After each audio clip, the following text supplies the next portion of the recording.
All right, 3, 2, 1. Jbug, how you doing, man? Good to have you on. Thanks for being here. Doing good. Thank you for having me. Not a problem, man. I really appreciate it.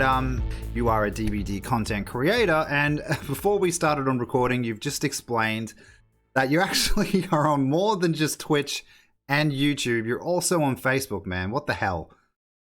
Yeah. Got partnered on there back in February, and I took a break from some of the other sites to kind of like focus on that for a little bit to really like get down into it and learn like the dashboard and learn how the site works and try to watch what other streamers did on there and just really learn the platform. And it's been an experience so far. We've grown quite a bit in a short time, and Facebook actually, pulled me on as a contracted partner, and it allowed me the opportunity to be a full-time creator. So it's actually helped me grow on Twitch and YouTube and devote all my time towards content creation. So it's been pretty nice. Nice. Well, I'm definitely attracted to it for the reason of you've got all your eggs in different baskets. I'm on YouTube and YouTube alone, and I think that can cause complications down the road if something does happen. And as we're going to get into, that is something that can happen, as we'll be talking about your DVD experience recently. But with streaming-wise, so far, what would you say is your favorite platform? Facebook, Twitch, YouTube? What has been more beneficial for you? I would say in the past few months, I think as far as growth, I think YouTube has been the most beneficial for me because YouTube has brought me the most flow of traffic to the other platforms. Like I've seen more people come over from YouTube to Twitch, or more people come over from YouTube to Facebook than the other way around. So definitely YouTube has given me the most beneficial growth so far. Right. Okay, that's pretty cool. Well, just quickly before we get started, I just want to let everyone know that Jbug is in fact a YouTube content creator. That's where he posts his DVD content. You can go check him out live as well. He's usually live 2 days a week, I think it is, on YouTube. You just got to make sure you subscribe, hit the card at the top, and you'll be able to get notified of when he is live. He's also over on Twitch, as we've just said. He does that usually about 2 days this week. Links are going to be there for you as well. Give him a follow. He's a really decent dude. He's funny. He's actually pretty damn good at the game as well. We're going to get into that later on. And I just found out before recording, he's on Facebook as well. Facebook Live, I think it's called. Facebook Gaming? What's it called? Yeah, Facebook Gaming. Okay, there we go. It's actually inspired me to go and have a look. So I'll go check out Jbug first on Facebook.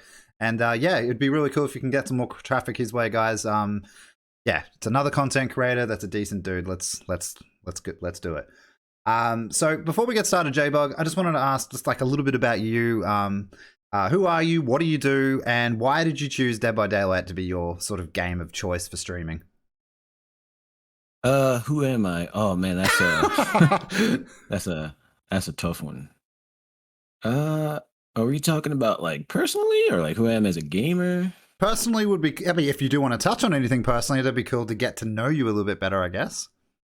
Well, I am. A lot of people would probably be shocked to know that I am a husband and father. Wow. For some reason, a lot of people get the idea that I'm younger. Like a lot of people I've met, they'll be like, "Man, I thought you were like 21 or 22," and like, "Nah, dude, I'm out of my 20s. It's over, man. It's gone. I miss it."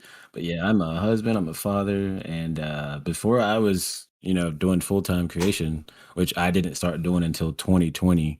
That I was like a mosquito technician. I would go to people's houses and spray for mosquitoes and stuff. And then when the pandemic hit, the pandemic hit, and I lost that, and they laid everyone off, and I started doing content creation full time, and I just buried myself into it and started focusing on making better content. And so far, it's been paying off. It's been growing a lot, so it's been really fun.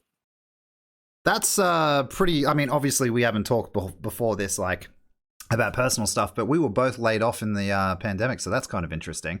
Okay. I was a milkman, so there you go, man. I'm also a husband and a father of Nice. 1 2-year-old girl. It's my first, so I'm not gonna lie, I've been taken back a bit with this. I actually thought you were like, definitely early 20s, man, easy. Yeah, I get that a lot. But, So that's quite interesting. But yeah, it seems like you've taken content creation during a really hard time, especially when you do have a family, which is the first thing I thought about. It's like, what the hell am I going to do now? Yeah. Everything's closing up. Jobs are gone. I'm going to start taking my YouTube career seriously. And that's where we are, you and I. hmm So that's pretty cool. But what made you choose DBD to be like your first sort of real good go at streaming? I guess I stuck with this game so long was because I played it for so long. Like I played it. I got this game a day after it came out, and Whoa. Yeah. Yeah. it actually was gifted to me back on PC.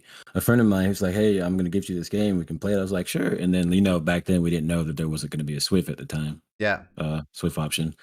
But yeah, he we then the Swift option did came and we played a little bit, and he didn't stay into it, and I kept playing it, and I got addicted to it, and I did take breaks from it, like I took breaks from it to play Fortnite when it came out or Apex, but Yeah. DBD Yeah. was like always that one game I just loved it so much, so I always came back to it, and when I like get addicted to a game, I have a really high competitive mindset because I used to compete back in fighting games and stuff when I was younger in tournaments and stuff. Mm-hmm. And so when I get addicted to one game, I bury myself into that game and I try to be as good as possible at that game. And I felt like that's like the only game the past few years that I felt like I can really play, to my full potential in. So I stuck with it.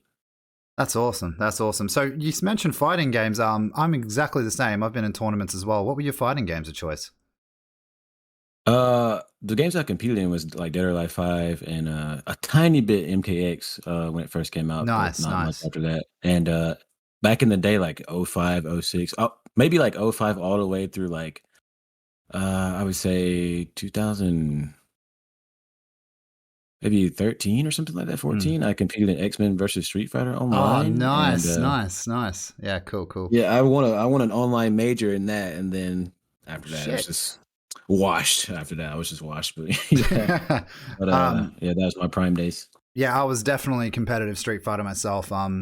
Absolutely loved that game. Mortal Kombat, I've loved it since I was a kid, since I had it on SNES. So yeah, Oh that's pretty cool. I'm absolute trash now though. Like I'm exactly the same as you. I just you get to a certain league and then it's pretty much GG for me. yeah, I've gotten to this point, man, where the reactions are just not what they used to be, man. Yeah, exactly. Yeah. But why did you choose to come over to YouTube? Like, why did you choose to plant your feet on the ground and do content over there straight away? Because it seems like you really dabbled with a few things, and now you got your Facebook going and your Twitch. But why did you choose the Red brand, like to really cement yourself? Well, to be honest, YouTube technically is my home because I've been on YouTube longer than I've been on anything else. Right. I think I joined YouTube in like 2007, but I didn't start uploading till like around 2012. And I played like Uncharted 2 online and Hmm. stuff and like a bunch of other stuff. Like I didn't really start uploading the same game consistently like DBD until like maybe I don't know, 2018 or 17 or something like that. Like I Yeah. played the game for a while before I started making content on it. Yeah. I was really confused because I've been streaming on YouTube for almost a year and a half, maybe might be on nearly 2 years now. And like in terms of English speaking DVD content, I'm at the top of the list every single time. One day I go off live and then I see Jbug. I'm like, what the hell? Someone else is streaming on YouTube DVD? So Yep. that's how I found you. Like I didn't know, like I used to early days streaming on YouTube. I used to search and see like if there was any sort of bigger YouTube streamers out there, and then one day you just appeared, and then you've got a good following now. It's kind of a really nice community that you got over there.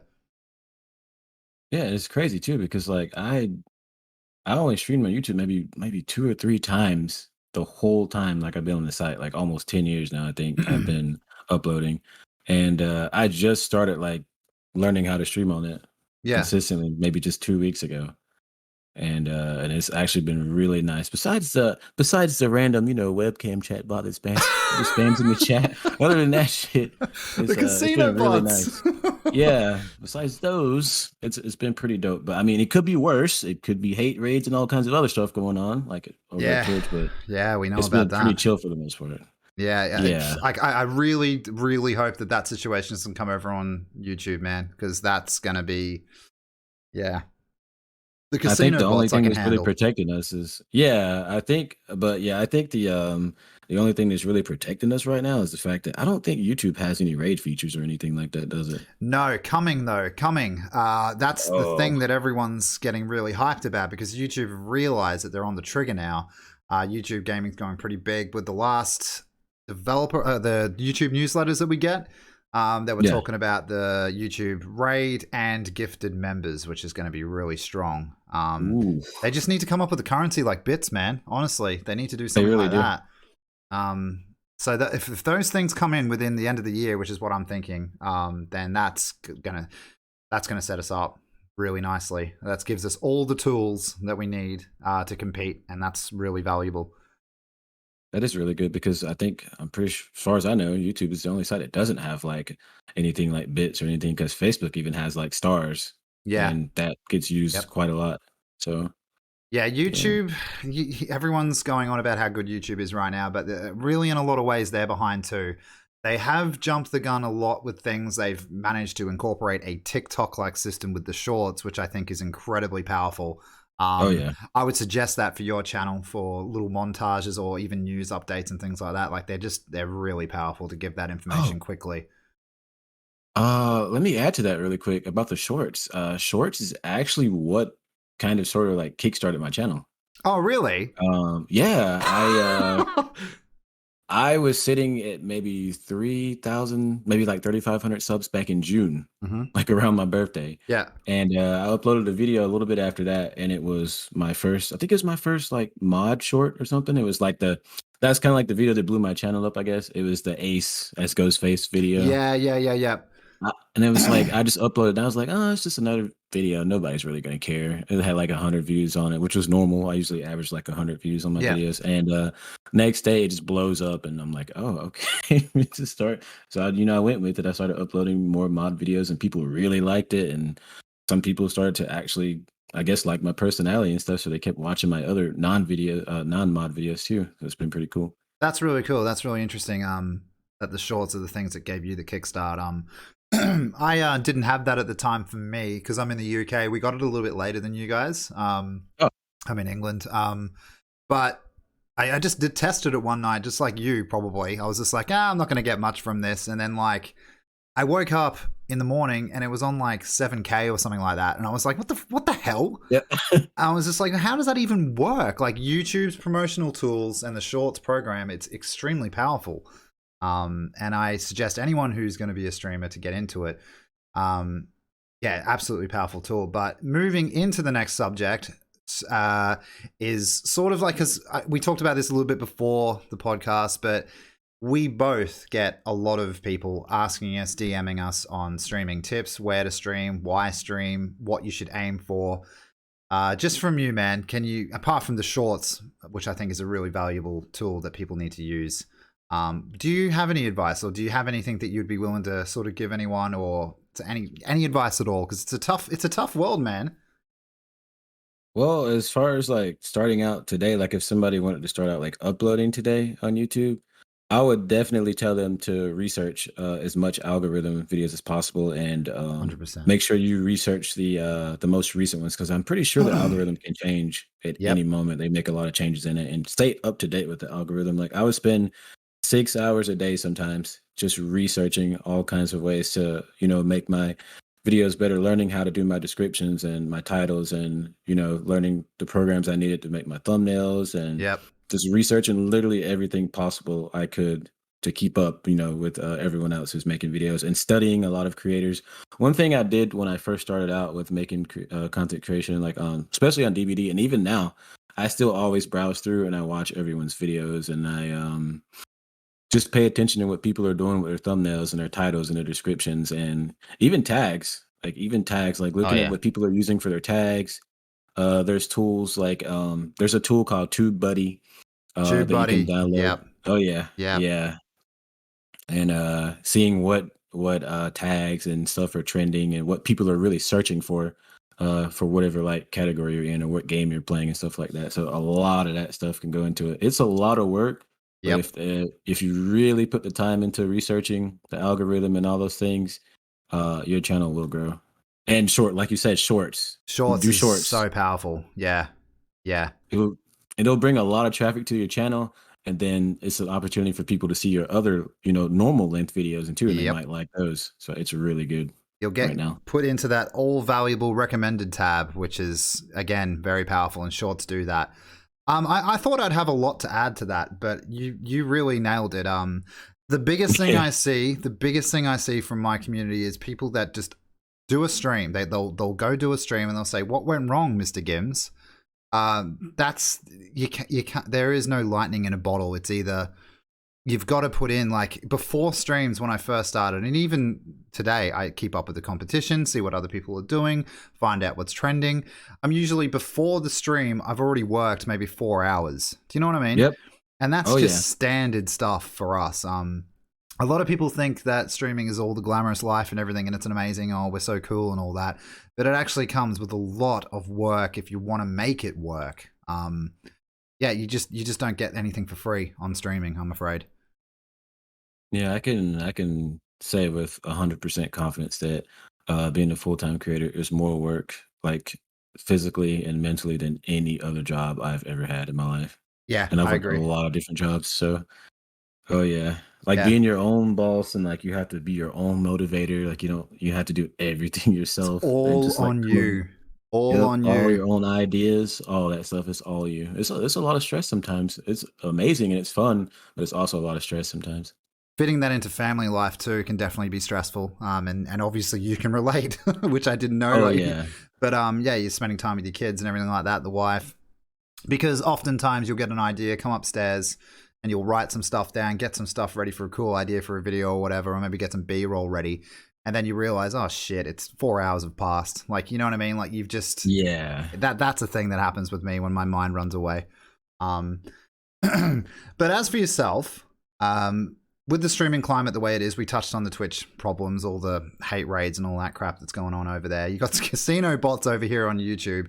Yeah. Where would you where do you see the streaming climate? Like, where do you think Jbug is going to make a home? Are you going to stay with the partner on Facebook, maybe keep it to YouTube, or are you kind of just happy keeping all your eggs in different baskets for now? For now, I'm pretty happy with keeping everything kind of split up right now. I Yeah. eventually want to move it down to at least only streaming on two sites. Yep. But right now, my main goal is to just keep growing the community on YouTube, and just kind of Twitch is kind of on the back burner right now because I Yeah. am contracted with Facebook, so that's like I have to focus on that as well. Yeah. Yeah. And but as far as that, I kind of want to just keep growing my YouTube and Facebook as much as possible.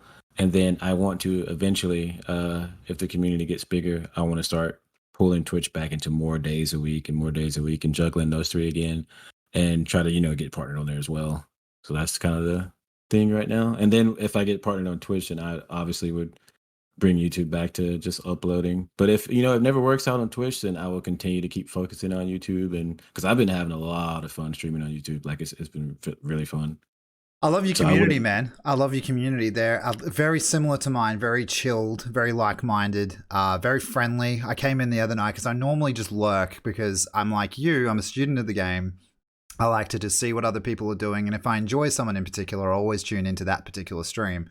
But yeah, I said hi for the first time the other night, and there was like, I don't know, 6, 7 people said hi and welcome MrGimms and all that stuff. And it's pretty cool to see because a lot of communities, man, people forget, like, the community is the foundation of, of a streamer's life. Like, if you can't have Oh that yeah, basic community, I feel like it's just going to fail. And that's where Discord is another valuable tool. If anyone's interested, you probably should check that out as well, because it gets your yeah, community talking when the stream's off. And I think that's really important.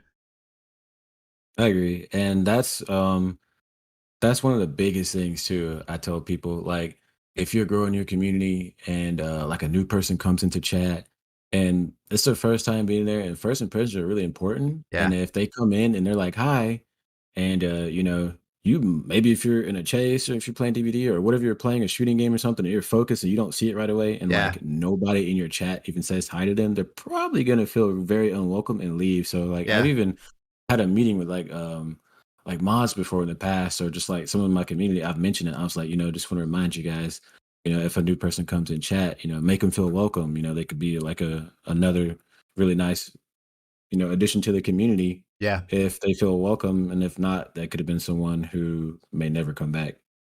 Yeah, 100%. It's good advice.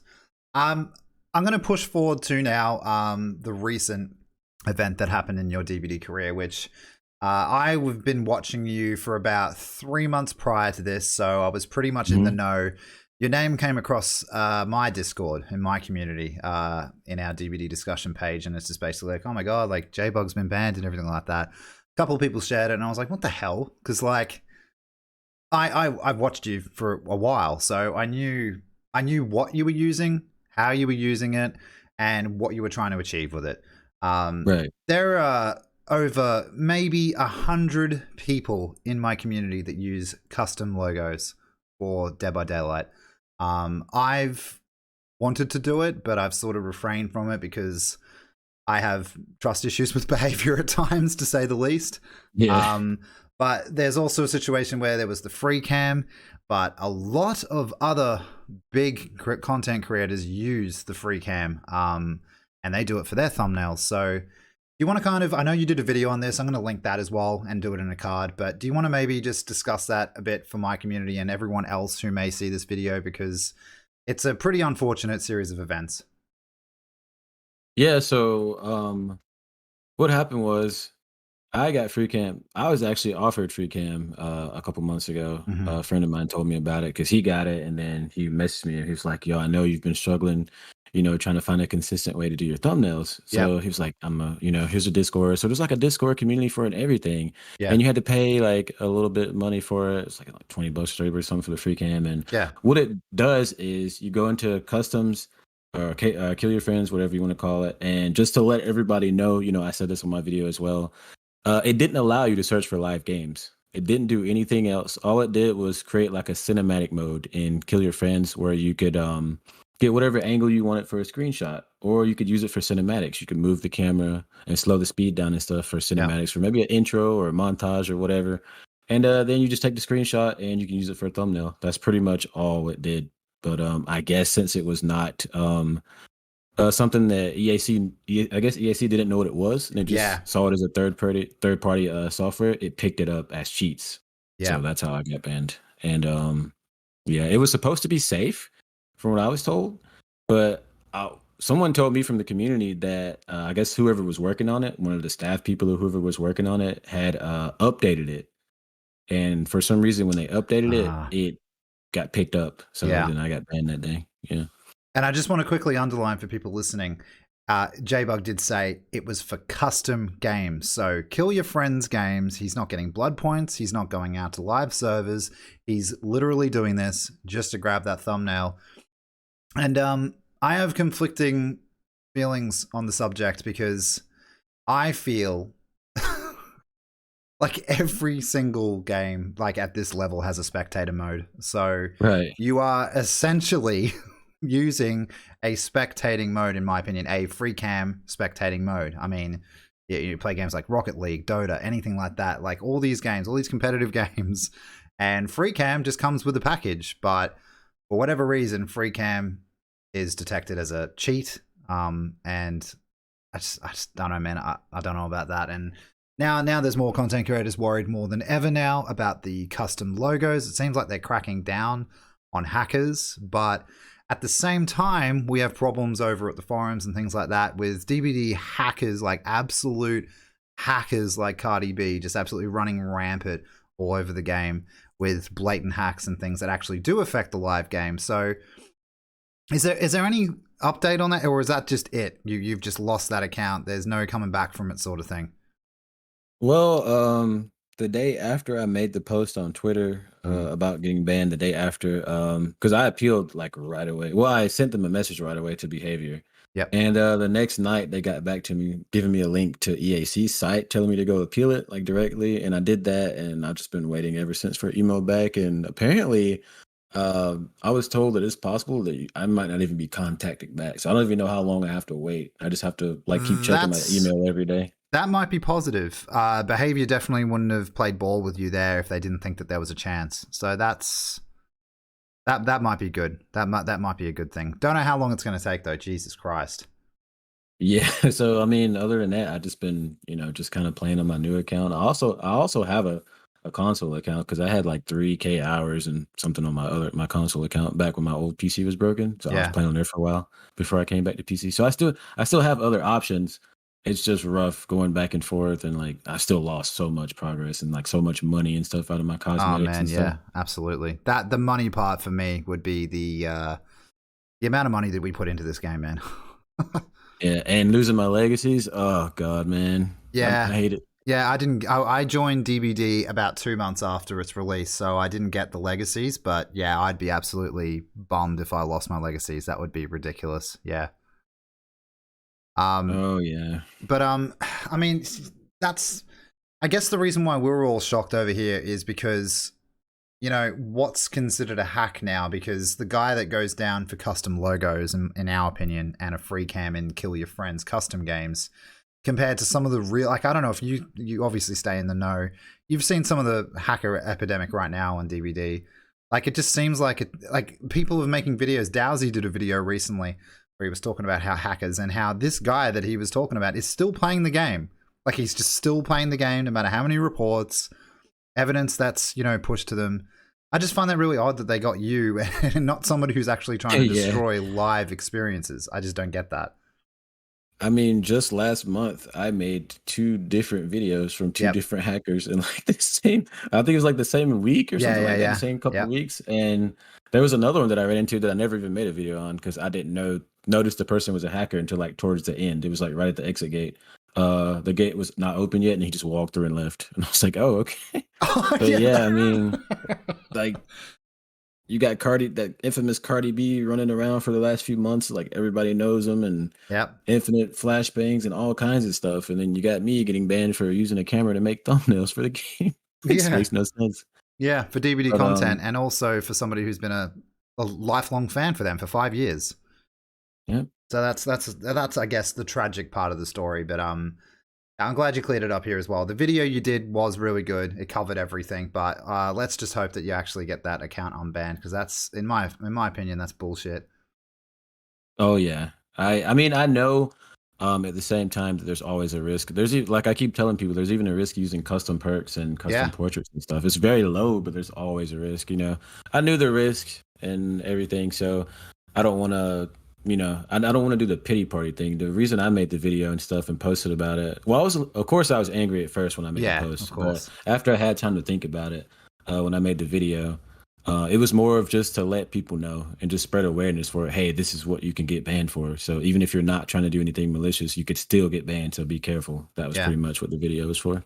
Yeah, you're very humble about it. Like you like, you know what I mean. You're a man of your word. Hey, it can get detected, and that's that. Like, I do really appreciate that. But yeah, it's just unfortunate that there's just blatant hackers out there with like ghost faced with hatchets and stuff like that. It's just really strange, very strange to me. Um, but moving on, this would be a good time, I think, because it's fresh in everyone's minds. Talking about the DBD Hellraiser chapter. Have you had much of an opportunity to? I saw you streaming yesterday, I think it was. Yeah. It was right after me, I'm pretty sure. DBD Hellraiser chapter. Can I have your thoughts and opinions on the character? Did you play Pinhead? What do you think? Well, I haven't played him on live yet, but I did play him quite a bit on PTB and against him. And I've played against him yesterday, and I played him against him quite a few times today too, because I was on Facebook earlier for a few hours. Right. And right now, I mean, I not even to drag behavior or anything like that, but Yeah. it's kind of I'm not surprised that everything's broken right now. Like his lunge is broken. Yeah. He's pretty easy to spin because he gets like no momentum when he lunges or something. I've seen Scott John mention this That's as well too, correct. and I Yeah, noticed it. it's correct. And like I don't know if this bug got fixed or not from the PTB, but there was a bug where if he was holding his power out, he could get stunned and be stuck out of his power for the entire time. And I'm pretty sure I saw that at least once yesterday. Ah, damn. He was walking around with like his arm stuck out. And he literally couldn't use his power or anything. Like it's just bad. I don't know how this stuff makes it in the live. And then just the DCs, a lot of people just getting DC'd. Like I Yeah. played maybe 5 or 6 pinheads today, and I only was able to finish one game. Yep. Because they were just DC. Yeah, that bug is fixed as of 2 hours ago with the disconnection of host. But Oh, that's good to still, hear. but still on live release, just having him in that state is just a classic. I mean, again, we're not bashing behavior.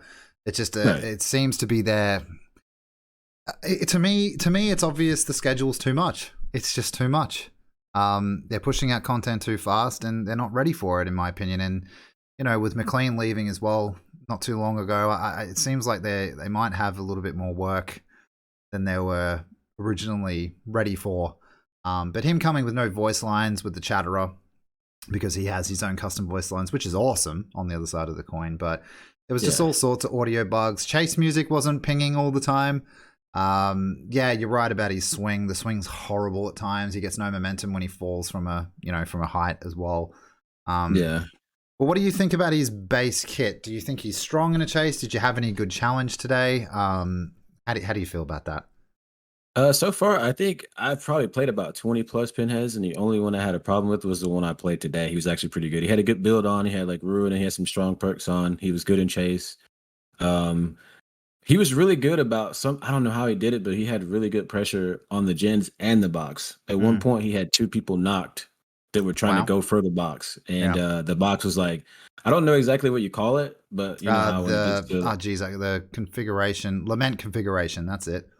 Oh no, not that. Like the you know how Doctor has the madness that goes all the way to tier 3? Like what do you call the passive chain hunt. Yeah, the chain hunt. Like when it's at its fullest, you literally like you can't do anything. So I feel like as long as someone's keeping control of the box, he's really not that strong. Like it kind of reminds me of Pig in a way. Like if her traps are doing their job and keeping survivors busy, then she has time to chase. But if there's no traps going on or she's not really getting any downs or any pressure, then it just becomes survivors just kind of take over. Yeah. So I feel like when I was playing with randoms, it was a little bit harder because like you never knew if someone was going for the box or not, and then it would start going crazy with the change and stuff, and then it became a problem. But like usually if someone's in control of the box, I feel like he's not that much of a problem.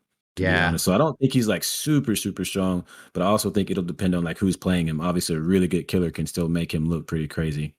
Yeah, I think his normal chain throw as well. Like I totally agree with you. The passive chain hunt that can take place is, I think people are underestimating how strong it can be, because it absolutely makes survivors botch everything, and then you can just get 2 downs in a very small window. But I just think maybe fix up his, because it's a lot of effort for low reward a lot of the time, and I've noticed people on console complaining as well, because how hard would that chain be to control on console? I reckon it would be really hard, man. I mean, I play on controller, so I have an idea. It's pretty tough. Yeah. I mean, he's definitely one of those killers where it's gonna take a lot of practice to get used to that power. Yeah. And it can be hard to curve that around corners and stuff. Especially, it reminds me of Nurse. Like you got to have line of sight a lot of times. So yeah, with the blink. Yeah, I do understand that. Yeah, I just think he needs some tiny little improvements. I played him a lot today, and I find that when I call him the captain of the team, the Survivor Friends team, the one that's the strongest looper, if they manage to get your box, it's pretty hard. Like the strongest person on their team gets that box and just keeps it hijacked. It's you're making half of his power pretty much go out the window if you can't get her. So you're kind of forced to get them, which is another problem. And again, it makes me wonder who's in the power position sometimes, and that's my only problems with him, really. Yeah, and I feel like he's kind of sort of joined that group. And I feel like this is like a trend that behavior's going down, this road they're going down right now, is where they're bringing killers into the game that are like really, really fun, like to play, or just very interesting killers, but they're not as fun for survivors to play against. Like I've seen this with Nemesis, I've seen this with Deathslinger, like a lot of the twins, like a lot of the killers that have been coming to the game recently. Yeah, it's like people love these killers. They love these killers, their lore and playing them, but it's like when it's time to play against them, people just want to DC. Like they don't want anything to do with it. I absolutely hate my life against every Twins player, man. Because the game style promotes playing like that. Like it 100% promotes playing like that, and it can just be gross.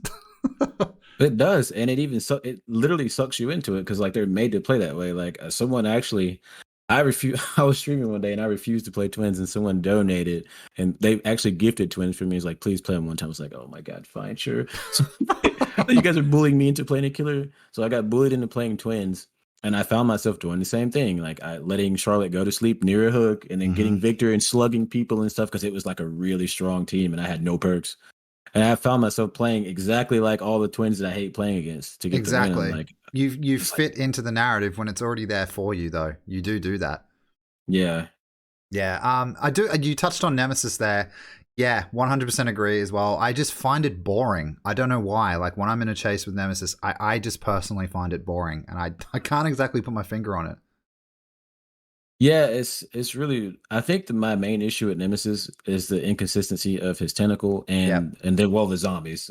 Obviously, if you're trying to do a gen and they're pushing you off, and Yep. or if you're in a chase and the zombie comes out of nowhere and just slaps you, and the Nemesis slaps you, and then it's just like that. That's gonna cause anybody to be frustrated. And then the tentacle with like a lot of times when it hits you, it doesn't damage you, and then when it misses, it hits you. Like it makes no sense. Yeah. You're aware of his buff, right?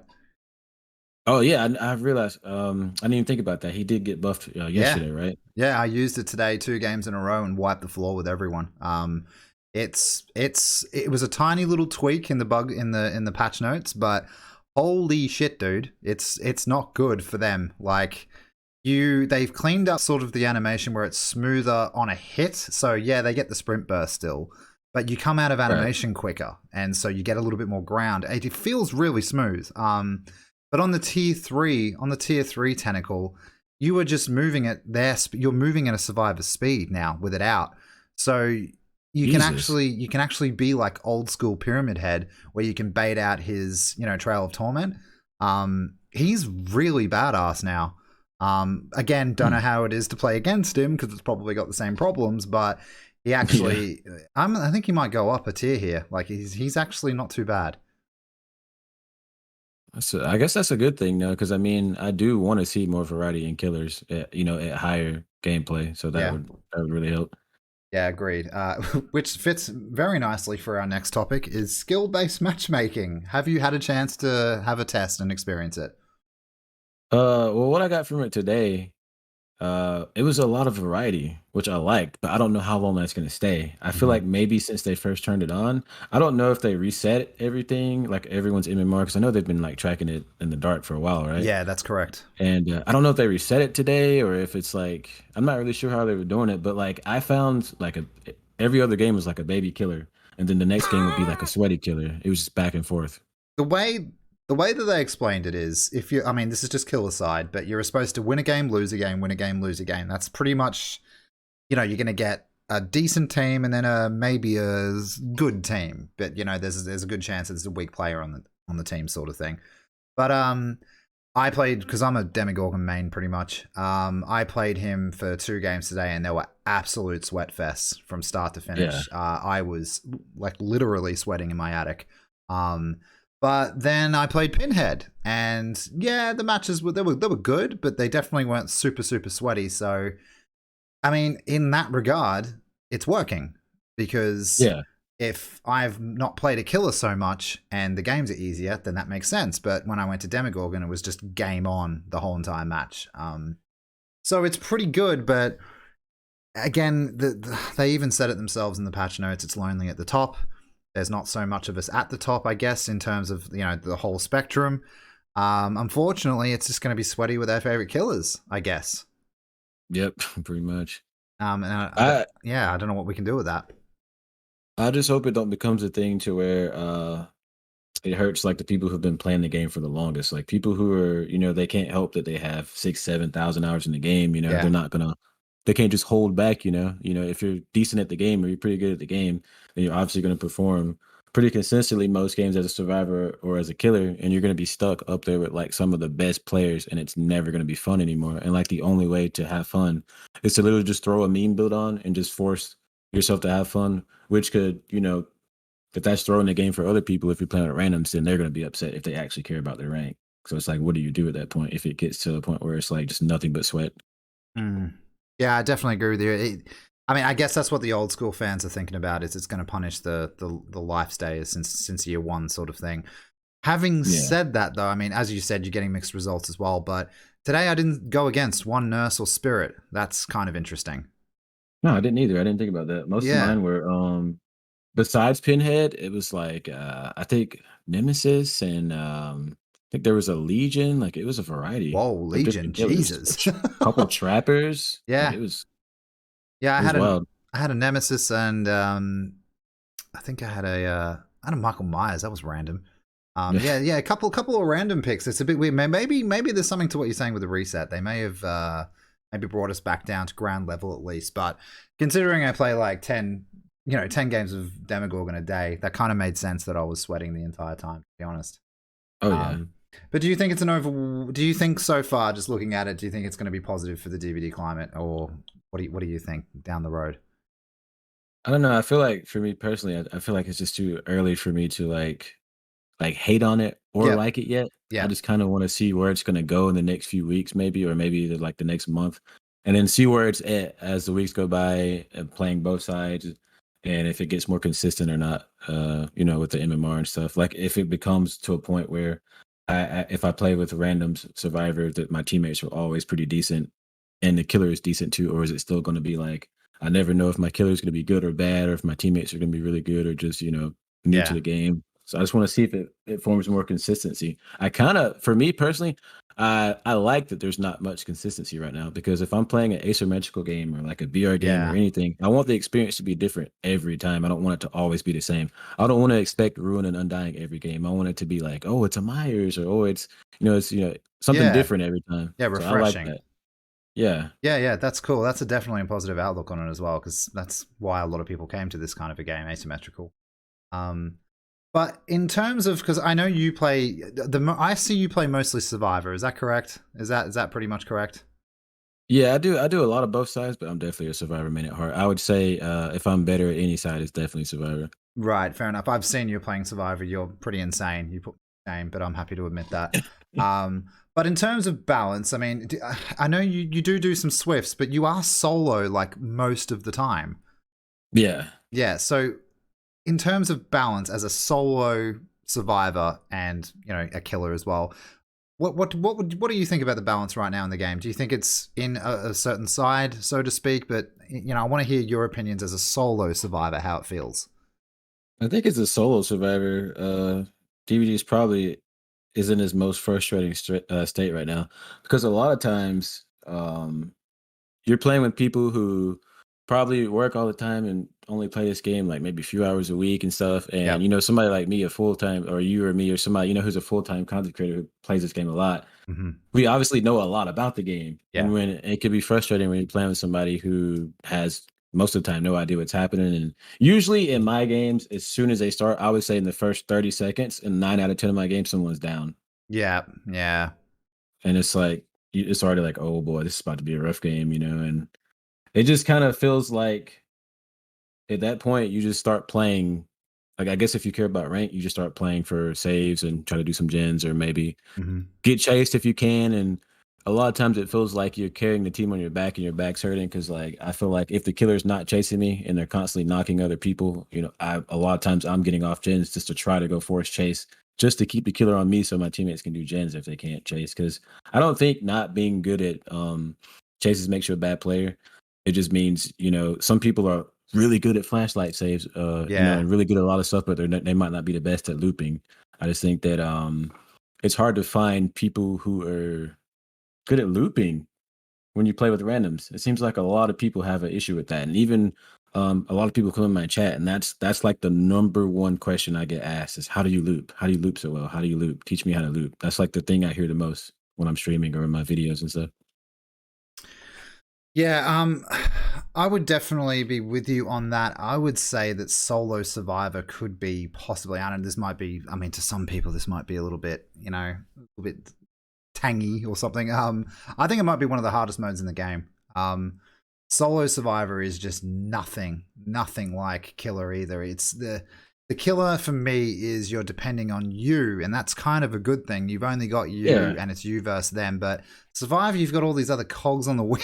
Like as you're saying, you can see people being downed every 5 seconds, and you're just like, oh Jesus Christ, I need to be in a chase already.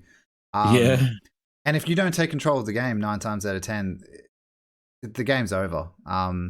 So for me, solo survivor can sometimes be more frustrating than anything, in my opinion. And I wish there was more tools for solo survivor. I wish there was more things that they could do. Like, I mean, I know Scott John brought it up a while ago, is like doing gestures and things like that, so you can actually talk to your team or stuff like that, or give messages. What do you think about that? I think that'd be really cool. I think it was really good, and it worked well in Home Sweet Home Survive. I played that game for a little bit Me before too. it died.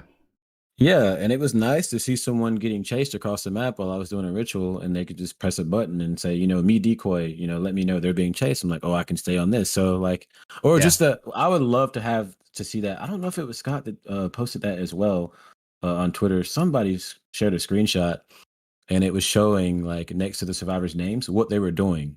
So Yeah. it would show if someone was on a totem or on a gen. Then you would know, if they let go of the gen to go save or whatever. Yeah. I thought that would be nice too. Yeah, I just think they need to. For me, I think they could really close the gap on what solo's like to survive with friends. Like right now, survive with friends, you can get your comms, you can get in Discord, you can talk with your friends and stuff like that. But a lot of people just judge the survivor role on Survivor Friends, and I think that's wrong. It's a completely different game to be someone who is actually built to be weaker than the killer, and then on their own. And you can only got so many powerful loops and everything like that you can do in a match. But I just wish we could close the gap a little bit more, because I've only getting into Survivor really in the last year, and I've really enjoyed it. And it's just it can just be really frustrating sometimes when you just see your whole team go down, and you've just, okay, all right, we're on 4 gens. This is great. But yeah, I think there's a couple of tools they could do, and they could definitely bridge that gap with skill. I think it would make it easier to, like, in my opinion, I think it would make it easier to balance the game too. If there's more tools for solo survivors to communicate with each other in game without being on comms or whatever, like people do in Discord, then it would make it easier to balance the game. Because some people argue that the game is balanced off Swift and and things like that, because people are thinking about the strongest teams they can run into and stuff like that. Yeah. But at the same time, when you're playing killer, a lot of times, you can kind of tell if it's like a team of randoms. It could be a team of Swifts that are just goofing around, or and they're not that good at the game. But a lot of times, if I feel like you can tell when it's randoms. Yeah. For example, if you're Ruin, somebody sees your Ruin like the first 20 seconds of the game, or you're chasing them, and then it never gets cleansed. It's like, okay, these people are not communicating. Like you can tell. Yeah. Yeah, exactly. And that's really important to remember too in a game. Yeah, just because normally they do go tell their friend, hey, I'm in a chase, go get it, sort of thing. Yep. But yeah, the other idea people have been talking about, and it's been around for a while now. Did you ever play Friday the 13th? Oh yeah, man.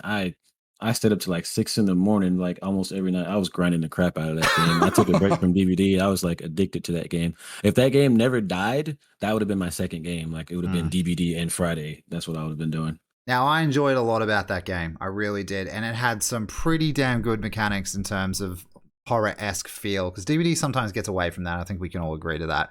Oh yeah. But proxy chat, man, I honestly, I think that would be a great addition to just survivors in general. It would add an element into the game that would just make things really interesting. And people always say, well, it'd get annoying, hearing kids scream at you and stuff like that. Yeah, and but it get toxic and stuff. But it's like that's what every game like. Yeah, and you could just maybe just have an option as well to escape and then just pause, mute them or whatever in the pause menu or something like that. It'd be really simple. But imagine being a killer and actually listening to solo survivors communicating. Like, I just think that would be really fun. Oh, like get close to him and you can hear him telling, "Oh, the killer's coming" and stuff like that. I think that would be interesting. I don't think it would hurt to add that into the game, as long as people had the option to turn it off if they want. Yeah, exactly. Just a simple option to turn it off. But solo survivors will queue up with it on, and that would actually give them an edge as well, which I think is kind of cool. Yeah, but then it also makes me worry about it, because then I feel like that would be another, like, I guess, spicy topic. How there's spicy topics going on right now, like stretch res and all that stuff. I feel like it would be another spicy topic for people to argue about. So you just never know. Though I didn't have that on the agenda, but what's your thoughts on stretch res, man? What's your thoughts? I want to be careful about this, because I don't want everybody to come after me. But I personally don't care. Yeah. About it. Like, it doesn't bother me if someone uses it or if they don't. So I'm not thinking, when I'm chasing a survivor, oh, this survivor's I can't catch him. It's because he's using straight. Yeah. I don't. That's not what I think about. But I can understand why people would be worried about it. But I honestly tell her I don't think you should be worried about it. But Yeah. that's just my opinion. I don't think it's anything that's gonna change a lot in the game. Yeah. To the point where you're never going to get caught, or you're just like it makes you 10 times better. Because Yeah. from what my understanding, it only makes you better at a couple of loops on like 1 or 2 maps or something, from what somebody was telling me. Mm-hmm. But I don't know. And I've heard some people say it helps their frame rate. There was a guy telling me in chat actually today that he actually can't play the game without stretch res because his computer can't run it. Ah, right. Okay. So I don't know. There's a lot of different things on that, but Yeah. I'm not really for it or against it. I'm just neutral. I don't really mind it, or I don't really care about it.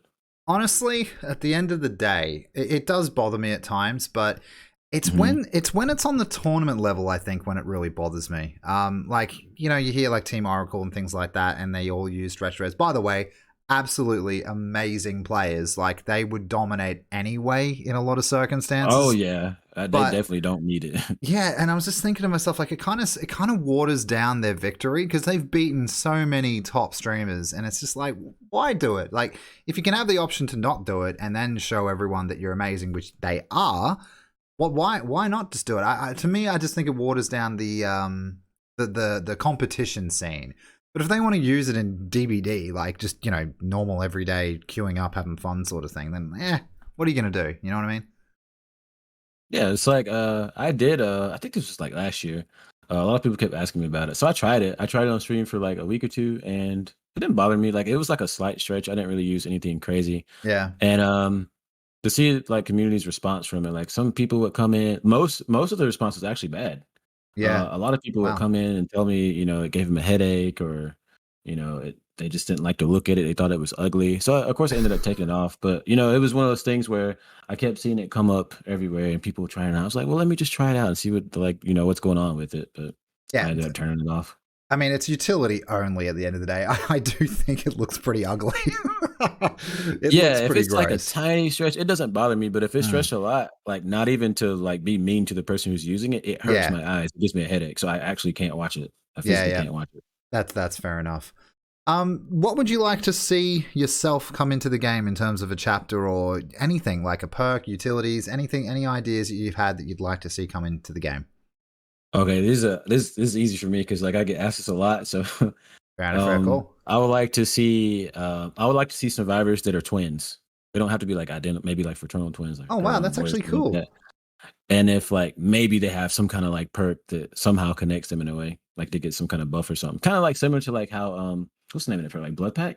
I feel Blood like that pack, would have yeah. been good for some twins. I feel like that would have been like a good twin perk, That's really something like that. interesting.